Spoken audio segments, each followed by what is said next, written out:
Programang ito ay rated SPG, striktong patnubay at gabay ng magulang ang kailangan.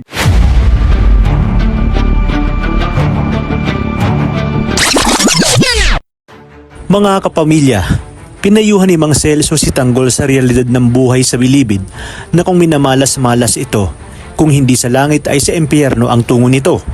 Habang si Mando naman ay mas lalong titindi ang pagdududa kina Rigor at Lena dahil makikita niyang muli ang dalawa na palagi ang magkasama sa presinto. Makikita naman ni Rigor si Mando kaya agad niyang sasabihin kay Lena na sa tingin niya umano nakakahalata na si Mando sa kanilang dalawa. Ayon naman kay Lena, hayaan na nito si Mando at wala naman umanong pruweba kung sakaling magsubong ito kay Marites na lingid sa kanilang alam na minsan na silang nahuli ni Mandong naghahalikan.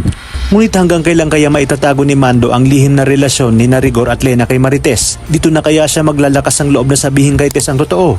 Sa kabilang banda sasabihin ni Paquito kay Olga na papunta na ng Quiapo ang pamilya ni Monique ngayon at muntika na umano ito sa lolo ni Tanggol na si Noy. Samantala, ipinatawag muli ni Espina si Tanggol at inabot ni Mang Celso kay Tanggol ang baril at sinabing ang mga tiwali at kriminal sa labas ang itutumba nila kasama si Bubbles. Dagdag pa ni Celso na siguraduhin nilang walang makakakilala sa kanila at dapat malinis ang kanilang trabaho. Ayon naman kay Makasantos, nagalingan ni Tanggol at kinakailangan mapagtagumpayan nito ang unang misyon dahil kung hindi nga ay patay ang mga kasamahan nito na kasalukuyang nagpapagaling sa ospital. Maya-maya pa ay makakatanggap ng tawag si Espinas mula kay Bubbles upang sabihin na maraming gwardya ang nakakalat sa munisipyo at mukhang mahihirapan silang itumba si Congressman Sibilya.